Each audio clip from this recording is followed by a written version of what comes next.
Hello everyone, I am Sister Priscilla, pursuing B.Ed second semester in BSSS College, Bhopal. Recently, I read an interesting book. The title of the book is When Breath Becomes Air. The author is Paul Kalanithi. And here I am today to present my review on this book. When Breath Becomes Air is a book of two halves. The first is about becoming a doctor and saving life, and the second is about becoming a patient and facing death. The title of the book is very unique. Breath becomes air. Here, breath stands in for life. Breath is simply air which once flowed through a living being. Therefore, for a moment, when breath becomes air describes the act of dying.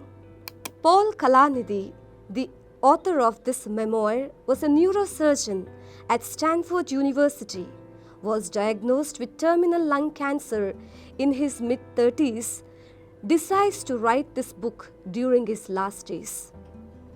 One day he was a doctor at Stanford working in the brain, which is most critical place for human identity, and the next he was a cancer patient struggling to live. Kalanithi uses the pages of this book to not only to tell about his story, but also to share his deep reflections on what really makes life worth living in the face of death. What to do when the future is no longer a ladder to climb towards your goal, rather flattens into a perpetual present. In a deeper sense, he is just teaching a lesson how to approach death with grace and what it means to be fully alive when death is just behind you. This book was published by the Bottle Hedge in 2016. I was introduced to this book by one of my friends. Initially, I didn't take my read so seriously, but gradually, the second part of this book took my heart away. As I was reading Paul's understanding of death, I was reminded of a poem by Emily Dickinson, Because I Could Not Stop for Death. She writes, "Because I could not stop for death, he kindly stopped for me."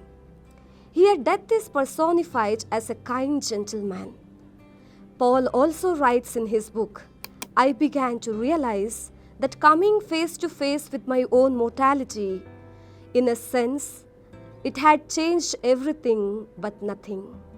And also he says that death is paying a personal visit to him.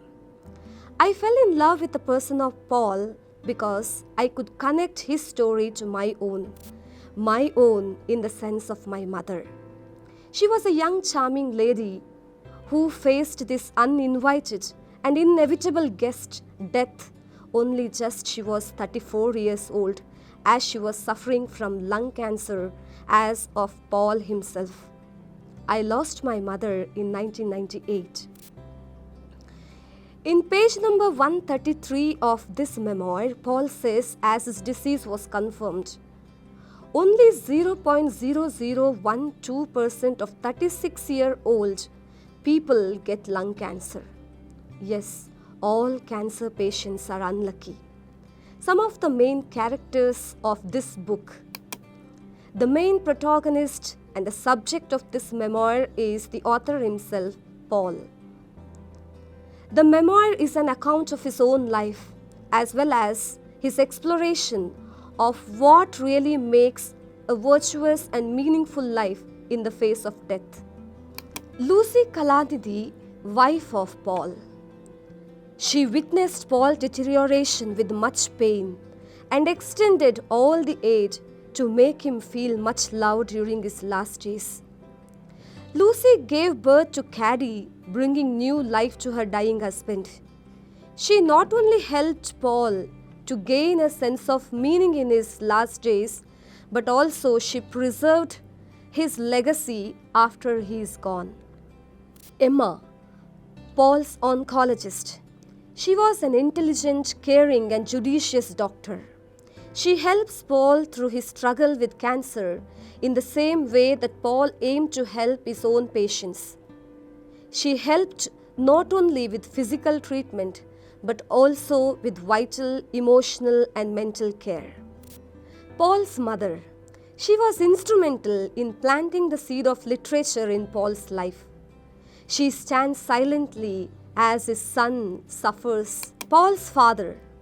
He was a cardiologist and devout Christian. He was much respected and trusted by his own patient.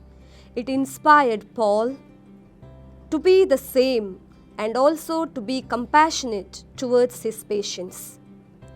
Caddy, a newborn baby of Paul and Lucy.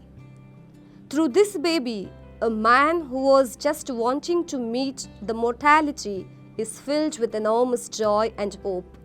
He sees another new nurturing life as his own life is fading away. Now let us see the main theme of this memoir, confronting death. Confronting death as a doctor and as a victim of cancer. Paul says, "My carefully planned and hard-earned future is no longer exists. Death is familiar to me as I am a doctor. Now it is paying a personal visit. Here we are finally face to face, and yet nothing is recognizable." Discovering the meaning of life. Writing becomes a vehicle through which Paul makes a move in discovering the meaning of life. He got an opportunity to reflect over his life and weave it into a book. Paul was too fast in achieving his goals. He might have never imagined of the tragic end of his life. He says, "Like a runner crossing the finishing line only to collapse, I was moving ahead." In conclusion, I would like to say, the concept of life and death has been very well depicted in this memoir. Throughout this book, Paul uses colloquial language which connects the reader to the text very easily. Through this memoir, Paul has shared his philosophical ideas regarding life and death with his audience. Though he was suffering, he lived what life he had in the best way.